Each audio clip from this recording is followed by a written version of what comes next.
Something happened in California this week that the major networks covered like a horse race, and almost nobody stopped to fully explain. They gave you the names, they gave you the percentages, they showed you the flashy graphics and told you who was winning and who was losing, and then they moved on. But underneath those numbers is a structural story that has been building for 16 years. A story about how one of the most consequential electoral systems in the democratic world quietly set up a trap.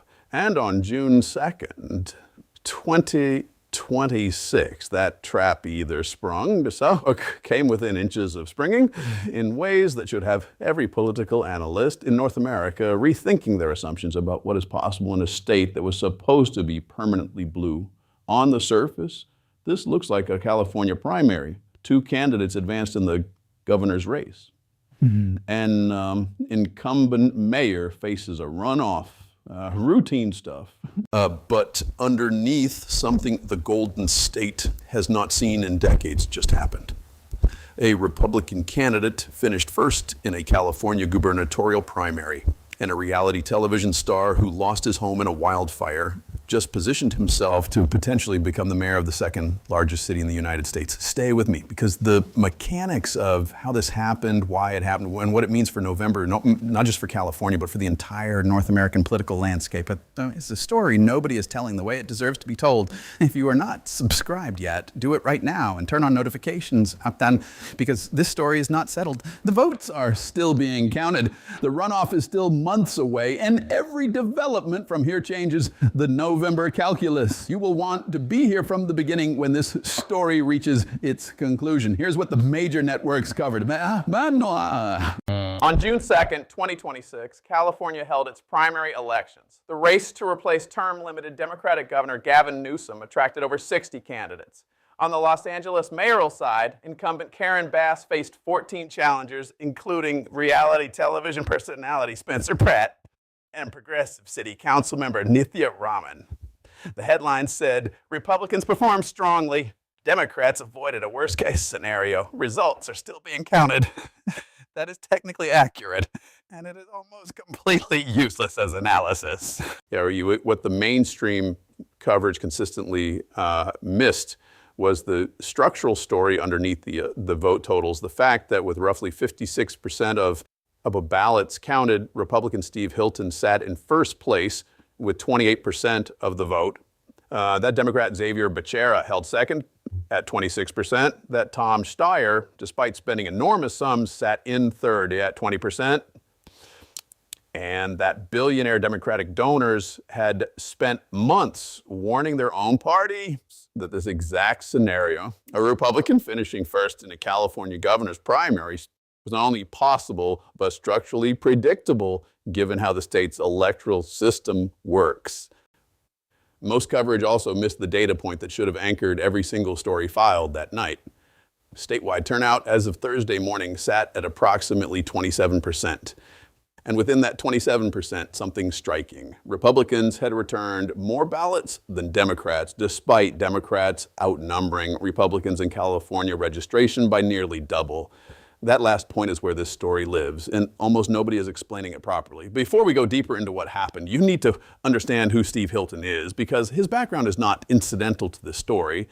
It is actually the core of why this race is unlike any California Republican gubernatorial run in modern memory. Steve Hilton was born in the United Kingdom to Hungarian parents who fled communist rule after the Budapest uprising of 1956. His family changed their name from Hirchak to Hilton when they arrived in England. He won a scholarship to Christ Hospital and studied philosophy, politics, and economics at Oxford. He then spent years as director of strategy for British Prime Minister David Cameron. Not as a commentator on what the government was doing, but as one of the people in the room deciding what the government was actually going to do. That is a credential that almost no other Republican running for any American governorship in 2026 can claim. Hilton did not learn about governing from the outside. He shaped it from the inside at the highest level in one of the world's oldest functioning democracies. He moved to the United States, became a naturalized citizen in 2021, and built a second career as a Fox News host and entrepreneur in Silicon Valley before launching his California gubernatorial campaign. His policy platform is deliberately designed for crossover appeal. He has proposed ending the state income tax on the first $100,000 of income, a policy with obvious appeal to working families in a state where the cost of living has become genuinely crushing. He campaigns not under the Republican banner explicitly, but under what he calls a nonpartisan change agenda, describing his mission as ending what he calls the staggering incompetence of one-party Democratic rule. The question is not whether that message has resonance. June 2nd proved it does. The question is whether it has enough resonance in November to beat a Democrat in California's general election. And that question is genuinely open in ways it has not been in years. So to understand why June 2nd mattered, you have to go back to 2010. That year, California voters passed Proposition 14 by 54%. The measure established what political scientists call a jungle primary or top two primary system. And every candidate from every party runs on the same ballot in June. And that's just the top two vote getters, regardless of party, advance to the November general election. The architects of this system argued it would produce more moderate candidates, that it would break partisan gridlock, that it would force candidates to appeal beyond their base. What it actually created was a structural vulnerability for any party that fields too many candidates without coordinating behind one. If Democrats split their vote among 8 serious candidates and Republicans consolidate behind 2, the mathematics of vote dilution can carry both Republicans into the general election, even in a state where Democrats outnumber Republicans by nearly 2 to 1. And here's the thing that makes this cycle extraordinary. California Democrats knew this. Party Chair Rusty Hicks publicly warned Democratic candidates in the spring of 2026 to assess their viability and consider withdrawing. The advice went largely unheeded. Antonio Villaraigosa dropped out on election night. Katie Porter conceded before midnight. But Becerra and Steyer and others stayed in. Democratic votes fragmented across a crowded field while Republican votes consolidated behind Hilton. The result, with most votes counted, Hilton first, Becerra second, Steyer third, and fading. One Democrat likely advances to November, one Republican likely advances to November. The nightmare 2 Republican scenario that would have locked Democrats out of the general entirely did not materialize, but it came close enough to send genuine shockwaves through the state party. Now, that is the gap between what most coverage described, Republican performing strongly, and what actually happened. In California's electoral architecture designed to produce moderation produced a primary night where a first-time Republican candidate with no California political history finished ahead of every Democrat in the most Democratic state in the country. And here's where this story becomes much bigger than most people realize. California's voter registration breakdown stands at approximately 45% Democrats, 25% Republicans, and 23% no party preference. Statewide, Democrats out-register Republicans by close to double, and yet on June 2nd, Republicans return more mail-in ballots than Democrats before Election Day. Political Data, Inc., the firm that monitors ballot returns across California, confirmed that as of the morning of June 4th, Republican early ballot returns outpaced Democratic one. This is the enthusiasm gap. This is the data point that the horse race coverage kept bearing beneath the vote totals. Democrats have the registration numbers. Republicans had the motivation. And in a primary where only 27% of registered voters participated, a near record low, motivation matters more than registration. Wait, because what happened in Los Angeles makes the statewide picture even more interesting. Now let me show you what was happening underneath that statewide story, because the race to understand is not just the governor's contest, it is the Los Angeles mayoral primary. And the two stories together reveal something structural about California politics in 2026. Spencer Pratt is 42 years old. He became famous on MTV's The Hills alongside his wife Heidi Montag a decade and a half ago. He lost his Pacific Palisades home in the January 2025 wildfire. one of the deadliest and most destructive in California history. He announced his candidacy for Los Angeles mayor in January 2026 at a protest in the ruins of the neighborhood where he grew up, calling his campaign a mission to expose the system. The obvious political calculation from every professional in Los Angeles was that this was a celebrity vanity run, a grieving homeowner using name recognition to process trauma in public. He had no political experience, no traditional fundraising apparatus, no endorsements from organized labor or the party infrastructure that typically determines Los Angeles elections. With 62% of the vote counted by Wednesday evening, Pratt sat in second place with just under 30%. Karen Bass led with 35%. Nithya Raman sat in third at 23%. The numbers had not cleared to a definitive projection, but the structure of the race was becoming visible. If they hold like Pratt faces Bass in a November runoff, the candidate who had been dismissed as a celebrity distraction had positioned himself to run one-on-one against a sitting incumbent for the leadership of the second largest city in the United States. The strategic logic of how he got there is where the second open loop in this story begins, because Pratt's campaign did not win on money or organizational muscle. It won on one thing. The Palisades Fire gave him a credential that no amount of political experience can manufacture. He is not a politician talking about the failures of city government. He's a resident who watched his neighbors burn. That is a different category of message, and it landed differently with Los Angeles voters. Yet Bass, meanwhile, carried into this primary one of the most documented accountability failures of any American mayor in recent years. She was in Ghana at a diplomatic event when the January 2025 fires broke out. The fire chief she eventually terminated told the media 4 days into the crisis that budget cuts had hampered the emergency response. The Los Angeles Times later reported that Bass had directed changes to the official after-action report on the fire in an effort to downplay the failures of city leadership. Multiple drafts were reviewed. The revisions were documented. Bass denied the allegations, and here is the contrast. At the heart of this race, Pratt is running on the fire. Bass is running from it in a city where 29 people died, more than 16,000 structures burned, and residents waited months for rebuilding permits to be processed. The question of who voters believe on that specific failure is the question that will likely decide November.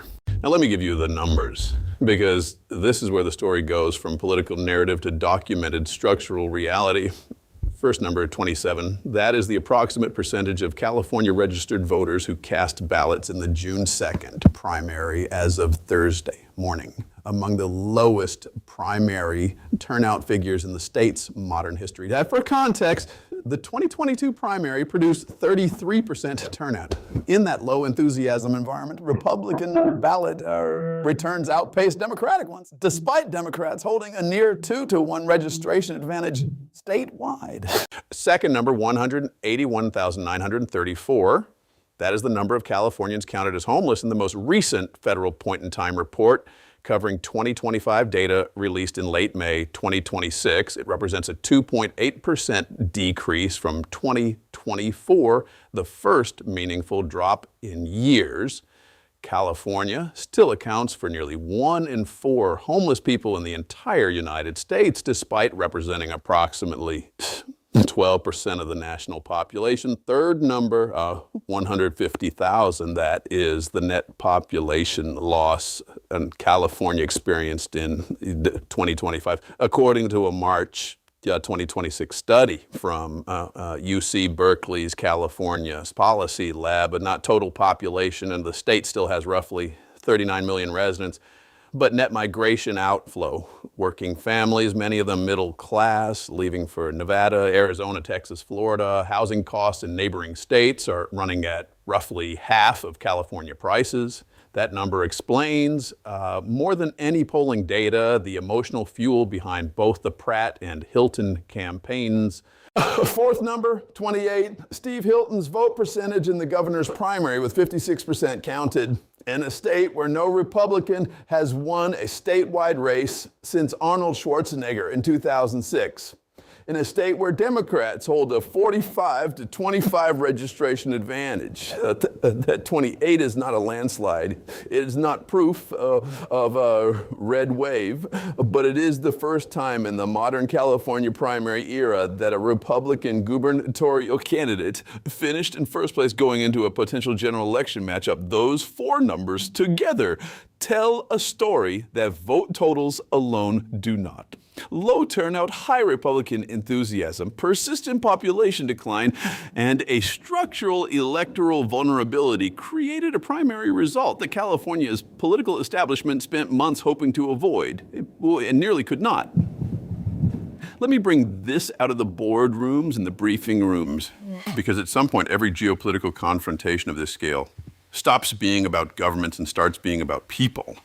Think about the auto workers in Torrance and Long Beach, whose manufacturing jobs have migrated as companies cite California's regulatory environment and cost structure. Think about the homeowners in the Pacific Palisades in Altadena who watched their neighborhoods burn in January 2025 and then learned months later that the city had issued only a handful of rebuilding permits. Think about the small business owners in mid-city Los Angeles who have been managing homeless encampments in front of their storefronts for years and who have repeatedly been told that the problem is complex and solutions take time. Think about the grain farmers in the Central Valley who have watched water policy debates in Sacramento affect their irrigation access for 2 decades. Think about the defense workers in the San Diego corridor navigating federal contract uncertainty. Besides, these are not abstract voter segments. These are the people showing up in that 27% turnout number. Republicans disproportionately, yes, but also independents registering no party preference and Democrats who did not vote for a Democrat. I'll tell you, the Palisades Fire is the specific event that crystallized what had been a diffuse frustration into an electoral movement. When Bass was in Ghana and the fire was burning and the hydrants were dry, something shifted in Los Angeles that cannot be unshifted. Pratt did not create that anger. He organized it. That distinction matters. This is also where the first open loop from this story closes. The question was whether Republican enthusiasm could translate into actual vote totals against California's structural Democratic advantage. The answer from June 2nd is, in a low turnout primary, yes. The more important question, whether that enthusiasm holds and grows through a 5-month general election campaign, is the one that determines everything else. 3 scenarios from here, not predictions. Analytical frameworks. Scenario 1, managed consolidation. Becerra locks in Democratic support, draws on his experience as California's Attorney General and as a Biden cabinet secretary, and outperforms in November's general election. The governor's race becomes a competitive but conventional Democrat versus Republican contest in a heavily Democratic state. Hilton shows well but loses by double digits. Bass defeats Pratt in the Los Angeles runoff after Democrats and organized labor consolidate behind her. The June 2nd results are remembered as a warning that Democrats took seriously. Scenario 2, the enthusiasm inversion. Democratic voter motivation remains soft through summer and into fall. Pratt uses the 5-month runoff campaign to organize the Pacific Palisades Fire community, build small-dollar fundraising infrastructure, and create a narrative that reaches independent voters across Los Angeles who are not affiliated with either party's machine. Hilton uses the general campaign to position himself as a crossover candidate rather than a partisan Republican. Both races remain genuinely competitive into October. November becomes a genuine inflection point.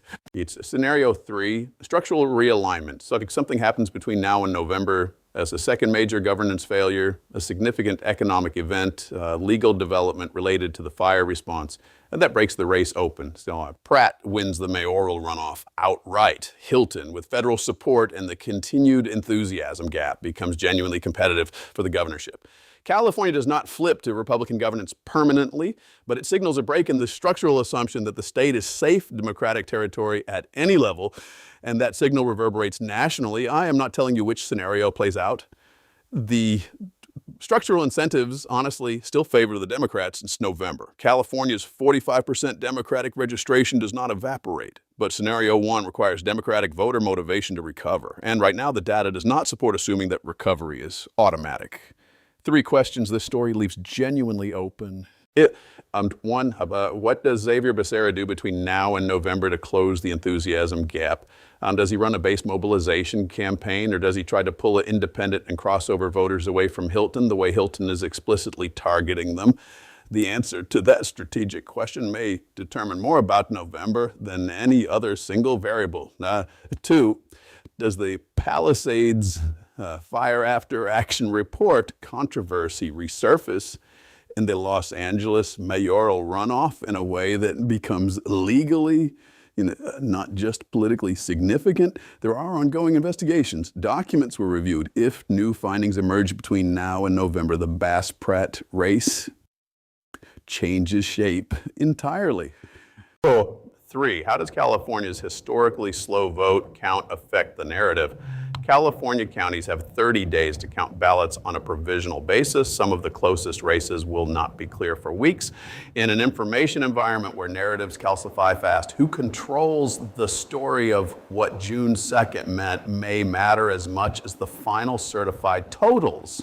I do not know the answers to those questions. Nobody does yet. Remember the number that opened this story, 27%. Just over 1 in 4 registered California voters participated in a primary that may have started the most competitive Republican challenge to California Democratic dominance since the Schwarzenegger era. That number was not an accident. It was a signal. It was the sound of a large group of people choosing not to show up, and a smaller but more motivated group deciding that this was the moment they would. Worst, by the time the November general election arrives, one of 2 things will be true. Either the 73% who sat out June 2nd will have re-engaged, Democratic consolidation will have held, and the story will be remembered as a near miss for Republicans that ended predictably. Or the enthusiasm gap that produced June 2nd will have deepened, the Palisades Fire will have continued to reshape Los Angeles politics, and the 27% primary will have been the first chapter of a genuinely different California story. That is what a 27% turnout number looks like when it moves. Subscribe, turn on notifications, because this story is not over. It is not close to over. The Los Angeles runoff goes to November 3rd. The general election for governor goes to November 3rd. Ballots are still being counted from June 2nd. Every week between now and then produces new data, new developments, and new stakes. And when this story reaches its conclusion, you will want to have been here from the beginning.